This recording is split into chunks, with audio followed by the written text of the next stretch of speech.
Hey yo, salut à toi, j'espère que tu vas bien, que tu passes une excellente journée comme d'habitude. Aujourd'hui, on se retrouve pour mes lectures manga du mois de septembre et j'ai lu ce mois-ci 34 tomes, ce qui est plutôt habituel pour moi, même s'il y a des jours où je lis 10 mangas voire plus avec le marathon notamment, et d'autres jours où j'en lis 0 et ces jours-là sont d'une tristesse absolue. En tout cas, j'ai beaucoup de choses à dire, j'avais hâte de te faire cette vidéo, donc installe-toi bien, j'espère que tu vas passer un bon moment en ma compagnie évidemment, puis on est parti. Donc on va commencer par mes coups de cœur de ce mois-ci. Je vais commencer par te parler de My Hero Academia, le tome 30, donc que j'ai lu. Bon, je vais parler avec mes sentiments, donc prends ça en tant que tel comme un avis très subjectif, mais ce tome est potentiellement le meilleur tome que j'ai lu de toute ma vie. J'ai kiffé chaque passage de ce tome, j'ai ressenti toutes les émotions possiblement imaginables, c'était complètement fou. Je pense que si t'as lu ce tome, tu dois être à peu près d'accord avec ce que je te dis, c'était dingue. Kohei Horikoshi est un génie. Il a su faire avec son manga un truc complètement original qui sort des clous, tout en restant dans ses codes quand même assez stricts, en mettant une originalité dans ses dessins, entre le comics Marvel et le manga, une authenticité dans l'univers et les personnages, une action complètement saisissante, une narration parfaite. Et ce tome-là, en fait, représente vraiment le point culminant d'absolument tout ce qu'est My Hero Academia, c'est-à-dire une dinguerie totalement, radicalement, foudroyamment, galactiquement,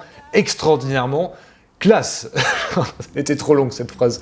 Ce tome-là, j'ai fait une review, donc je vais pas non plus passer 10 ans dessus. C'était complètement une dinguerie en termes d'action, de retournement de situation, de combat, même des scènes illustratives qui te retournent complètement. Ce tome m'a marqué, très sincèrement, c'était incroyable, je te jure, c'était incroyable. Deuxième coup de cœur sur les 3 gros coups de cœur de ce mois-ci, Chainsaw Man, le tome 10, que j'ai kiffé d'une manière complètement différente de My Hero Academia du tome 30, mais qui était extraordinaire. Déjà, comme je l'ai dit dans ma review, parce que j'ai fait une review, hein, ça s'affiche ici évidemment, comme je l'ai dit dans ma review, j'ai lu le tome 10, j'ai rien compris. Donc j'ai relu le tome 9, je me suis relu une deuxième fois le tome 10, et là j'ai capté un petit peu tout ce qui se passait. J'ai compris le spectre, la dimension qu'avait Chainsaw Man, son aspect très intelligent dans sa narration, dans son univers. En fait, si tu veux, l'auteur Fujimoto laisse des indices dans l'univers, dans la narration, qui font que si tu les comprends pas, si tu les vois pas, tu ne comprends absolument rien à la licence. Le manga est incompréhensible. Et donc tu peux avoir cet aspect un peu frustrant. Mais une fois que tu as compris, que tu vois ces détails-là, ces indices-là, et que tu fais cette petite enquête dans ta tête de dire, ok, là, ça c'est là, ça veut dire ça, donc si ça veut dire ça, ça veut dire ça, et donc tu comprends des choses importantes pour le scénario, et tu comprends toute l'œuvre. Ça te met dans un état de satisfaction complètement intense, parce que t'es fier d'avoir compris ce qu'il voulait dire, tu vois. J'ai trouvé ça extraordinaire. Et le pire, enfin le meilleur plutôt, c'est que ce qu'il veut dire extraordinaire. En termes de parallèle, un peu cynisme, en termes d'histoire tout simplement, d'antagoniste ou de protagoniste intéressant, d'évolution de personnages qui restent en même temps authentiques, mais en même temps romancés. Ce tome était extraordinairement intelligent, le tome 11, j'espère que ça sera la même chose, et ça sera le dernier tome d'ailleurs pour la première partie, j'ai hâte de le lire. J'ai pu remarquer dans certaines critiques ou commentaires que j'ai eu dans certaines de mes vidéos, que certaines personnes n'aiment pas du tout, et je peux le comprendre parce que c'est vraiment un manga très original, comme ça peut le faire sur SNK par exemple. C'est des œuvres tellement originales que tu aimes ou tu aimes pas. Mais si tu aimes complètement à la folie, et si tu aimes pas, tu détestes, carrément, tu vois. Et Chainsaw Man, c'est exactement ça. Personnellement, c'est une œuvre qui me touche depuis 10 tomes, et j'ai hâte de découvrir le tome 11, hein, c'est complètement dingue. La troisième dinguerie de ce mois-ci, et un gros coup de cœur, c'est Kingdom, la fin de l'arc en fait, le tome 14, le tome 15 et le tome 16. Bon, avant toute chose, je tiens à remercier toutes les personnes qui m'ont conseillé de prendre 3 tomes ce mois-ci plutôt que 2, parce que ces 3 tomes représentent la fin d'un arc. J'aurais pété un câble si je m'étais arrêté sur le 15e tome, donc un grand merci, j'aurais été super frustré, heureusement.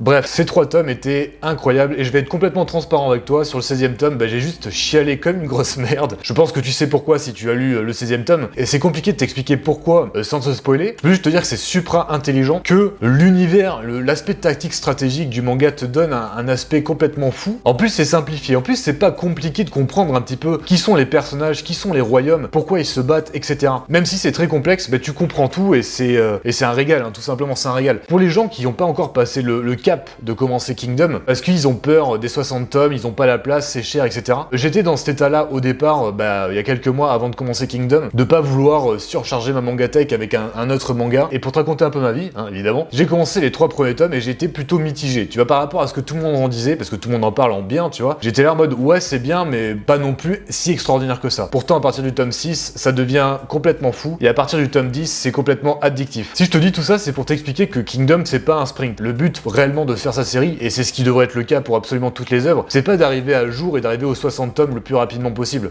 Pas du tout. C'est de profiter de Kingdom, de ce qu'est l'œuvre de Kingdom, c'est-à-dire un manga qui est prenant, qui est addictif. Et si tu décides de commencer et que tu te fais seulement un tome par mois, bah ça vaudra le coup. Ça vaudra le coup parce que tu vas te prendre, à partir du tome 6, du tome 10, des claques qui vont te retourner le cerveau. Et je t'assure, j'avais vraiment envie de t'exprimer ça, de te dire, si t'hésites encore avec Kingdom, lance-toi. Donc voilà pour mes coups de cœur. Vraiment, c'était 3 lectures Kingdom, Chainsaw Man, My Hero Academia qui m'ont transcendé. Que ce soit ces 3 œuvres, je les recommande à absolument tout le monde parce que c'est incroyablement bon. Bref.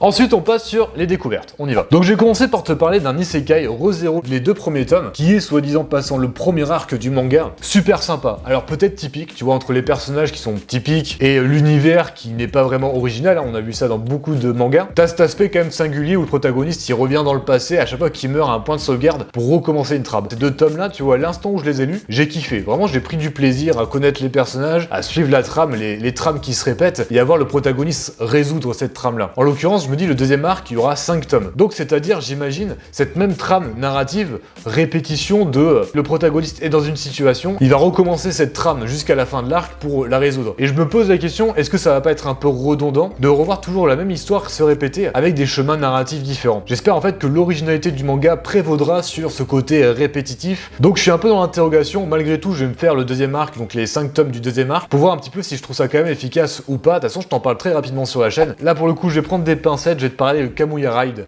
un manga que je n'ai vraiment pas aimé. Comme je te l'ai déjà dit, j'aime pas démonter le manga, j'ai essayé d'avoir du tact. Donc si tu as aimé le manga, surtout ne le prends pas pour toi, et il n'y a pas du tout de jugement, tu vois, c'est mes avis, c'est ma subjectivité, c'est ma façon de voir les choses. Kamuya Ride, j'ai pas aimé à cause déjà des dessins, que je trouve très BD franco-belge, avec peu de codes manga, tout simplement. De plus, la narration, je l'ai pas trouvé efficace. Le scénario, il va très vite, mais personnellement, je l'ai trouvé un petit peu osef. Et si j'avais pas lu ce manga en vidéo, je l'aurais tout simplement pas fini, tellement je n'ai pas aimé. Alors pour me contredire quand même, parce que c'est important d'avoir plusieurs avis, la majorité des avis sont quand même très bons. Tu vois, les gens, ils trouvent leur compte, trouvent des forces dans ce manga-là, et c'est super. Hein. Heureusement qu'il y a des gens qui pensent différemment. Moi, je peux pas te le recommander, je l'ai pas aimé, hein, normal.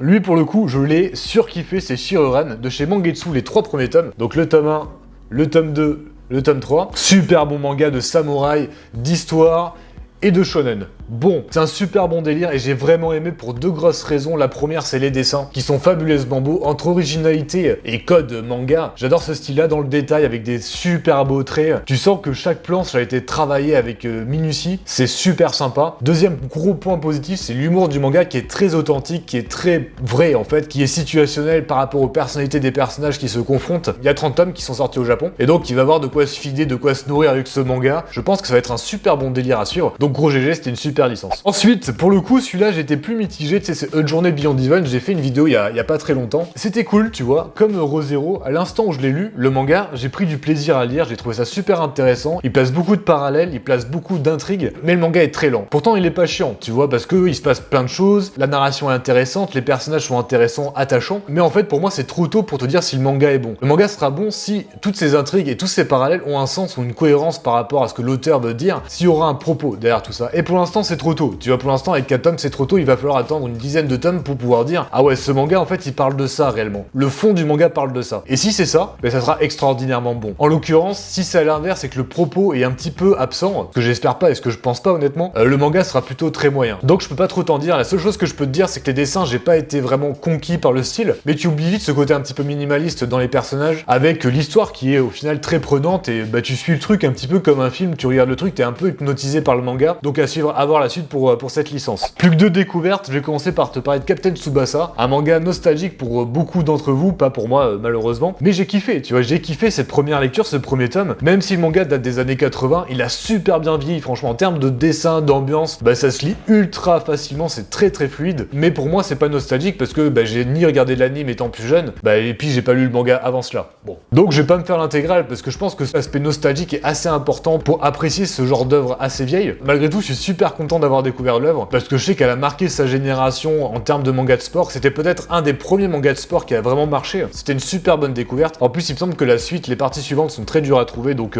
voilà, si je dois faire un manga de sport, je préfère peut-être me faire IQ, iShield surtout. iShield, ah bah oui. I Shield que ce genre de licence, mais j'ai apprécié, carrément j'ai apprécié. Enfin, pour les découvertes, je vais te parler de Assassination Classroom, Kuro-sensei, hein, évidemment. Dinguerie, tu vois, j'ai vu l'anime, j'ai vraiment kiffé l'anime, que ce soit le manga à l'anime ou à l'anime au manga. C'est super fidèle en termes de design de personnages, d'environnement, tout ça. Pour le coup, celui-là, je pense que je vais me faire l'intégrale, que ce soit en marathon ou alors en achat un petit peu chill par-ci par-là. T'as une vingtaine de tomes, 21 il me semble. Donc le manga est assez rapide, ça va pas être trop compliqué à compléter, surtout qu'il y a beaucoup d'occasions. J'ai regardé un petit peu sur Vinted. Le manga est super sympa, je pense que la majorité d'entre vous connaissent, donc je vais pas passer 10 ans dessus. Et en plus de ça, les covers sont vraiment sympas. J'adore le côté arc-en-ciel, tu sais, quand t'as tous les tomes. Je trouve ça vraiment stylé dans une mangatech. J'ai vu des homologues qui l'avaient. Donc ouais, je vais me faire intégrale. J'ai kiffé ce tome 1. Assassination Classroom, c'est cool. Et Kuro-sensei, c'est l'un des deux meilleurs professeurs dans les mangas. Je te laisse deviner le deuxième, hein. Je pense que c'est pas très compliqué. Passons sur le reste des licences. Déjà, je vais commencer par Beastars, le tome 18. Je devais faire une review, malheureusement, j'ai pas eu le temps. Et c'est dommage parce que j'avais énormément de choses à dire sur ce tome qui était très bon, hein. En l'occurrence, il était vraiment excellent. On est toujours dans l'arc melon. Et ça sera le dernier arc, je pense, du manga, parce que le manga se finira en 22 tomes, hein. J'ai vérifié. Cette fois-ci, j'ai vérifié, tout à fait. Honnêtement, tu vois, je trouve cet arc un petit peu moins bon que les arcs précédents, un petit peu moins de propos intéressants, intelligents, un peu moins de parallèles. Pourtant, je prends toujours un plaisir de fou à suivre Legoshi, Haru, Louis, les protagonistes de l'histoire, avancer psychologiquement, se confronter à d'autres nouvelles personnalités de personnages qui les font réfléchir et donc nous font réfléchir également. J'avoue que j'ai quand même énormément d'attentes sur la fin du manga. J'espère qu'elle sera digne un petit peu de toute l'œuvre qui est Beastars, parce que c'était vraiment quand même un gros coup de cœur de cette année, hein, pour ma part. Ensuite, Jujutsu Kaisen, le tome 10. Pareil, j'ai fait une review, j'ai adoré ce tome. C'est le départ d'un arc super important pour le manga. Peut-être le meilleur arc actuel de Jujutsu Kaisen d'après Escan Only, hein, évidemment. Excellent, ça m'étonne pas que l'arc va être oufissime, parce que le tome commence complètement dinguement. Ça n'existe pas, je le sais. Non mais le tome était dingue, j'ai hâte du tome 11 et j'ai pas grand chose à dire sans te spoiler, donc on passe à la suite. Évidemment, j'aurais dû commencer par lui d'ailleurs. Dragon Ball le tome 15, toujours un super bon rythme, la cover est excellente, j'adore la cover. Alors je vais pas trop t'en dire pareil, parce que c'est encore possible apparemment de spoil du Dragon Ball, hein, bien que c'est 20 ou 30 ans. Ce tome là, grosse phase d'entraînement, début d'un combat super légendaire, prend toujours autant de plaisir à suivre l'aventure de Sangoku et de ses potes, un régal. On passe à la dernière licence, Tokyo Revengers, les 14 premiers tomes, hein, actuellement sortis en France, que je me suis fait en marathon sur la chaîne et je t'avoue je regrette un peu. Alors j'adorais le manga, y a pas de souci, le manga était vraiment excellent. Mais j'ai regretté d'avoir lu les 14 tomes en une seule journée parce que ça m'a fumé tout simplement. Le matin j'étais trop fatigué pour apprécier totalement. Après l'après-midi j'étais crevé parce que j'étais fatigué à force de lire. Et j'ai un peu regretté le fait de pas l'avoir lu un peu plus doucement. De me faire le marathon sur 2 jours un peu plus chill, tu vois, 2 fois 7 tomes. Parce que ça m'a un peu gâché le plaisir et je suis certain que j'aurais plus apprécié le manga en le lisant voilà, plus chillement. Mais bref, pour te parler de Tokyo Revengers, c'est un super bon manga, je vais le continuer comme Jujutsu Kaisen ou My Hero Academia au rythme des parutions pour te faire des reviews, hein, potentiellement ça pourrait être intéressant. Je pense que le manga il vaut la peine qu'on en parle. Super cool, authentique, des bons personnages, un univers de baston lycéen vraiment attachant, des retournements de situation, c'est un manga super complet, tu vois, avec une vraie histoire, avec des vrais mystères. J'ai adoré, voilà, j'ai adoré Tokyo Revengers. Est-ce que c'est une surprise? Non, évidemment, hein, c'était quasiment sûr que je kiffe. Je vais la suivre avec assiduité. Évidemment. Donc voilà pour mes lectures, j'espère que t'as apprécié, j'espère que t'as passé un bon moment ma compagnie, j'espère aussi que la vidéo elle est pas trop longue. Passe une excellente fin de journée, de soirée, de nuit, de ce que tu veux. Je te dis à très bientôt, ciao.